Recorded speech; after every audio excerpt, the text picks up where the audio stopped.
Hey, all, I'm Matt Malone, and we are here at the American Legion Post 362 in Coloma. We're very excited to continue our May We Thank You tour, touring around Southwest Michigan, stopping at American Legions, talking to our veterans, talking to the folks at the American Legions, see what they're doing, what they have coming up in the community, and how they're serving the community. And that's one of the special things about American Legions is it's not just veterans who serve the country and that's it. Most of the time they continue to serve their communities when they return from service. So we're going to talk more about that, but I want to say thank you to Boss Services, Raising the Standard, who are our presenting sponsor and making this all possible. I also want to say thank you to Kelly, who's actually joining us here right now. Commander Kelly, actually, right? Correct. All right. Well, I want to talk to you a little bit more about your role here with the American Legion, because again, you are a commander. Correct. But do you have any requirements of service that you have to fill in order to be a commander? I guess what I'm You asking. just go up the chain. You just go up the ranks. Okay. If you join the Legion, Mhm. and then we welcome you into the Legion. Okay. You have to fill in the dates of when there was service. Okay. Like I'm Persian Gulf. Okay. Perfect. So I'm Desert Shield, Desert Storm, Liberation, Kuwait. Sure. I'm the first female of the commander for this post. Mhm.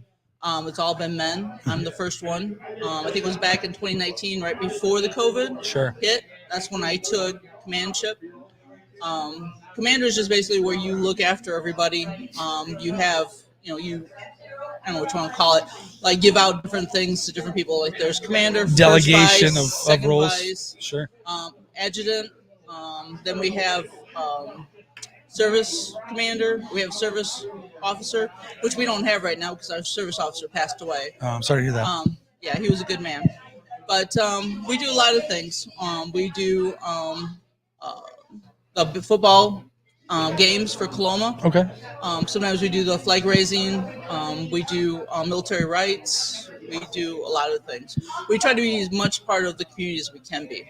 That's amazing. And obviously you answer my questions even more. You were like ahead of the game of what I was going to ask, which is amazing. But first, the question, you have to have served in the military. You have to have somebody like an uncle, Yeah. like an uncle, a father, a mother, an aunt, a grandfather, grandmother that has served. Okay. So you could be sons and still be Correct. a commander as well. Okay. That'd be underneath the sons, but for the Legion, auxiliary you have to, or auxiliary and sons are basically if you have a family member that served. right. But for Legionnaire, you have to be the one that served. Okay. We have somebody here on Facebook that says, "Hi, Coloma from Augusta, Kansas." Michael, I'm assuming that he's saying thank you for your service as well. Well, thank you. Absolutely. I want to thank everyone because we still have men and women that are in different parts of the world. Absolutely. And each day, I mean, we're lucky that we have the country that we have. Absolutely. Because we have men and women that are in danger all the time. And it breaks my heart because some of our men and women come back broken, missing limbs, and sometimes don't come back at all. Right. Nail on the head right there is the fact that even though we, again, withdrew troops from Afghanistan, Iraq, those aren't the only two places that we have people serving. And that's something that sometimes people don't realize or they forget. So you're spot on with that. I want to talk a little bit more about your service in particular, if we can. You said Desert Storm. Correct. And what was your role there? And I was it started out to be where I was going to be like aviation. I started out in aviation. Sure. I went to Fort Jackson, South Carolina back in I gotta think of dates now. Like October of '87. Okay.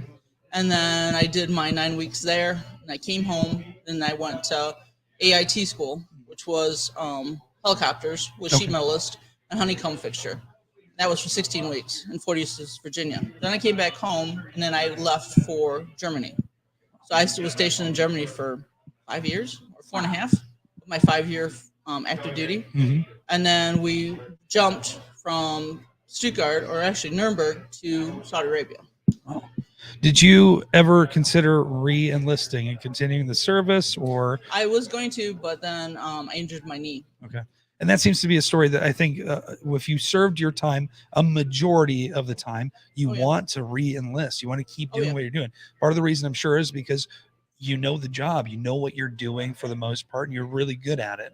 The Oh, other yeah. part of it too is obviously the pride in serving your country. So Of course. when you served, when you decided to sign up, what was it that prompted you to say, this is what I want to do? Well, first, I have all of the men in my family, both sides of my mom and my father's side. My father was 30 years retired Navy. Mhm. I have my grandfather, my mom's father, that was Army, and then I have my mom's two brothers that were Air Force.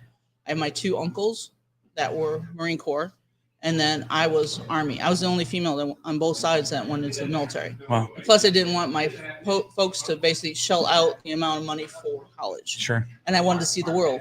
Yeah.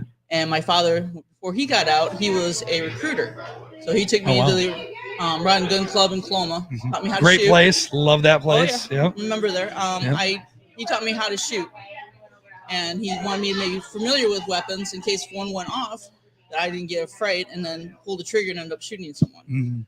So Yeah, it's amazing. I've got so many more questions for you, but we're going to pause here for just a second, Okay. and we're going to keep talking. But I want to say thank you again to you for your service, and everybody here that has served, all of our veterans in Southwest Michigan, all of our veterans all around the world.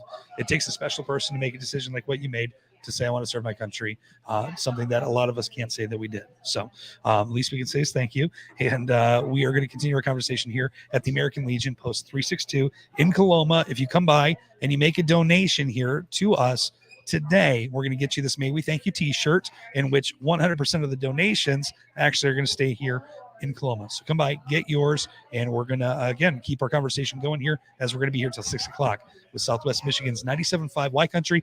Thank you to Boss Services as well as our presenting sponsor for the May We Thank You Tour.